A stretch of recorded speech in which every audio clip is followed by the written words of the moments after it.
that. We are firing our inner critic on a daily basis. We are finding our inner badass, and we are taking our businesses to the next level. This group is also for individuals who are thinking about starting a business, maybe have a dream for starting a business.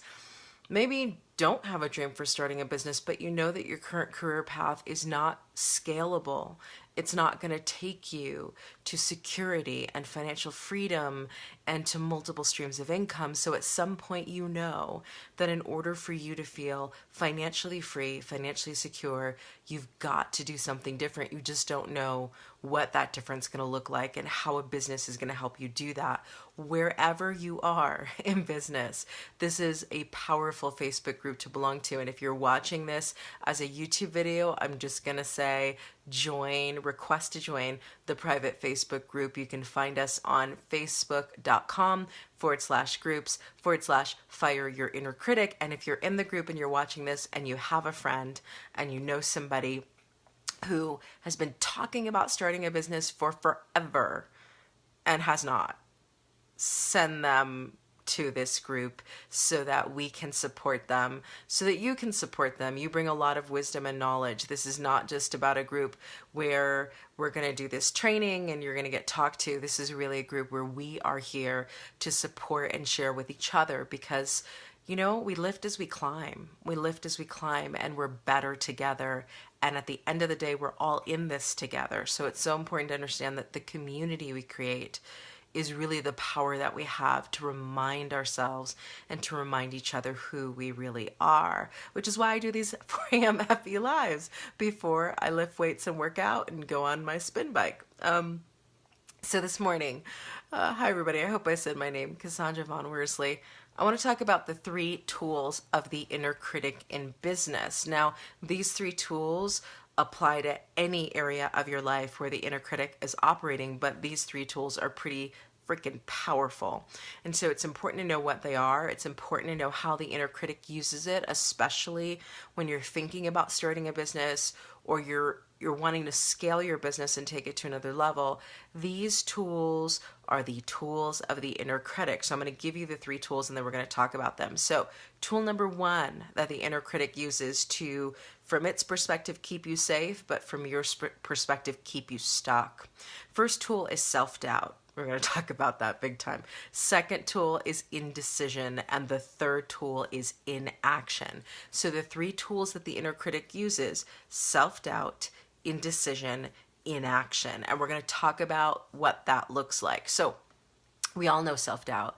We all know what it feels like when you think about starting a business or building a business or changing your business and you just go, but how?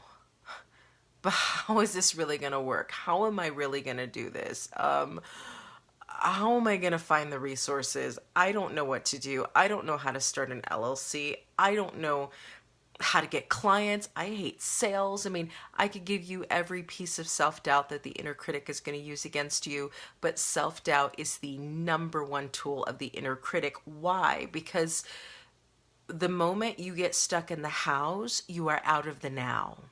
And the now is where the future is created.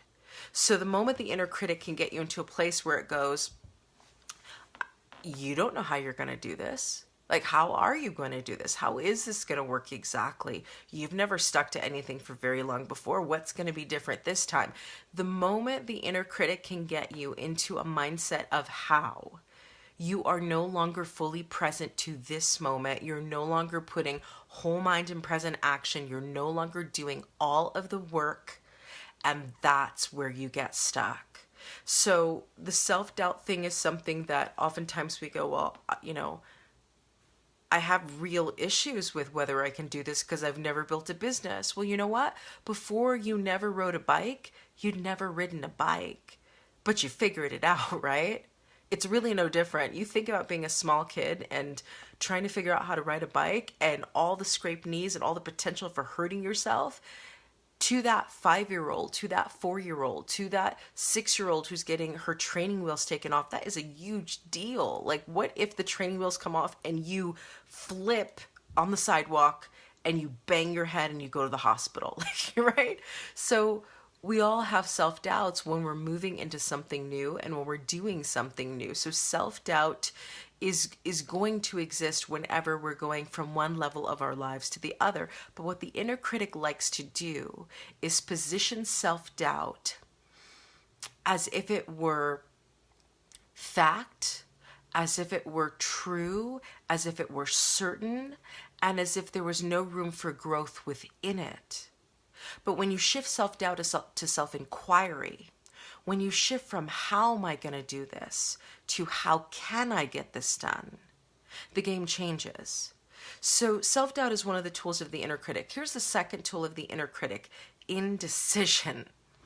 So indecision feels a lot like self-doubt, but here's the difference between self-doubt and indecision. Self-doubt is, can I do this? Can I really do this? Indecision is, so what do I do first, second, and third?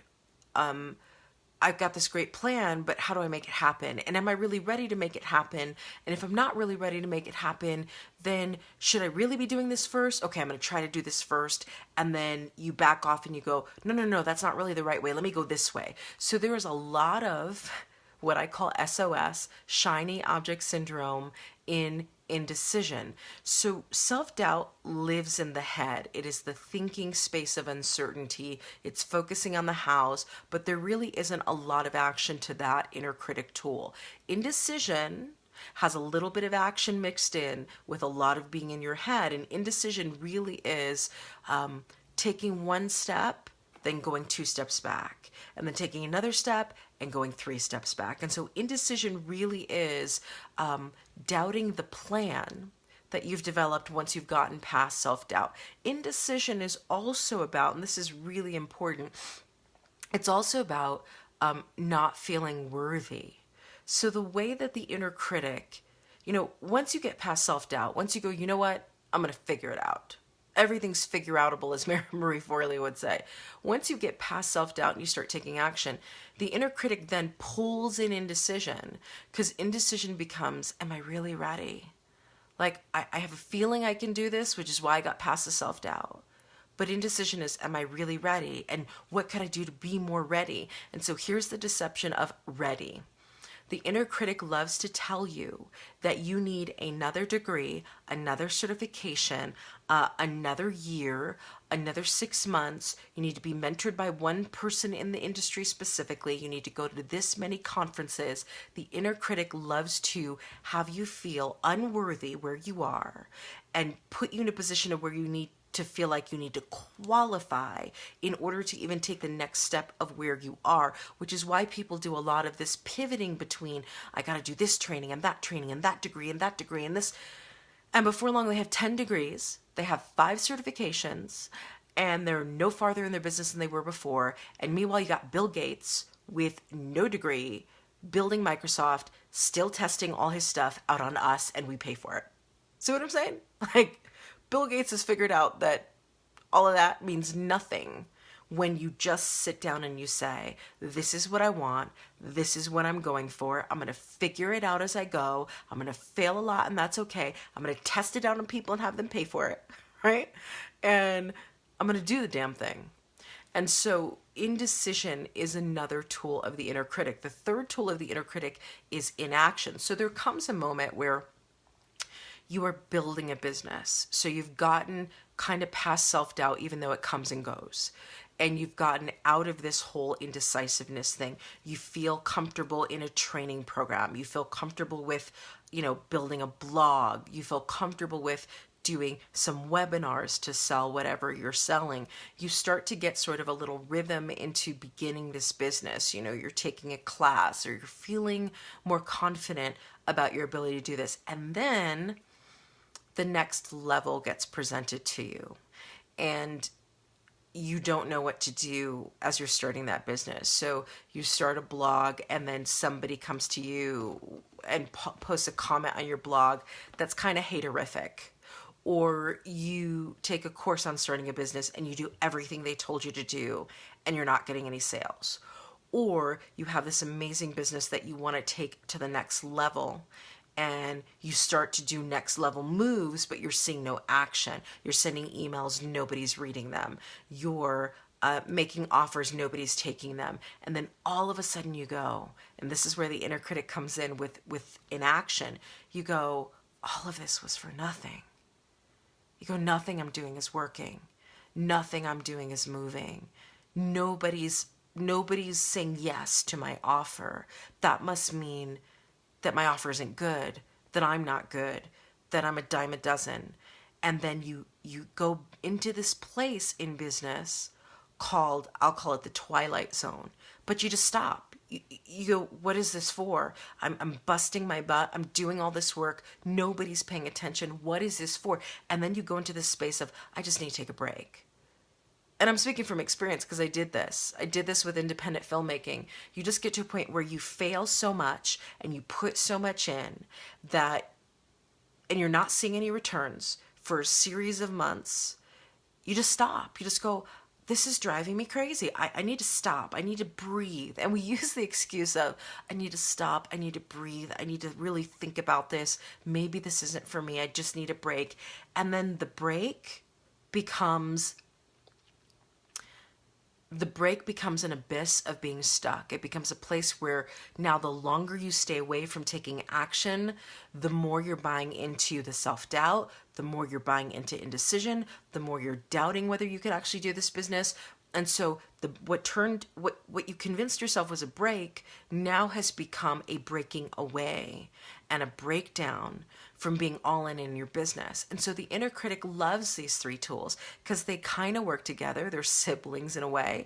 You know, the self-doubt helps the indecision, helps the inaction. And then once you hit inaction, you go back into self-doubt, right? It's a cycle. You go back into indecision, then boom, here you are with inaction.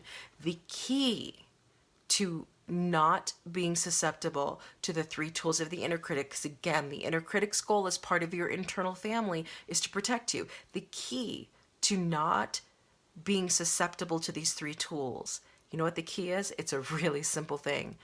Daily massive action. Not even massive, daily action.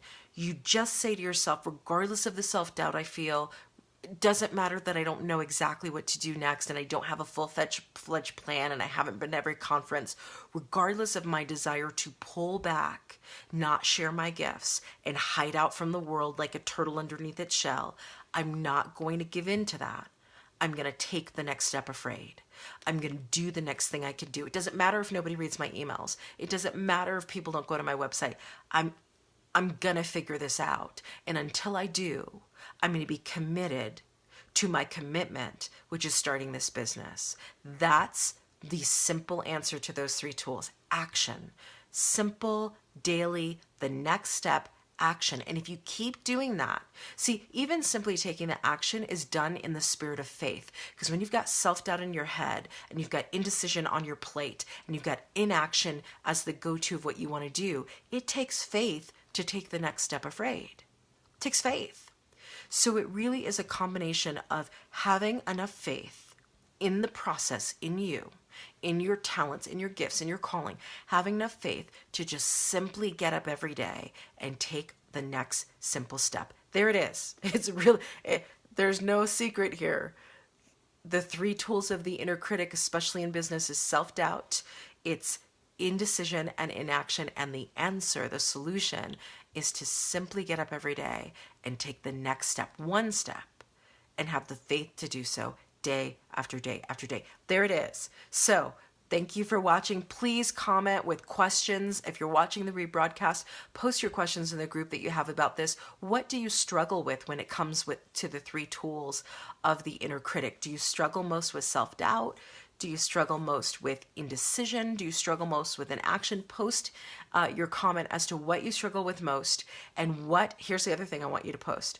What is the next simple step you're going to take to deal with that tool of the inner critic? So which of the three affects you most?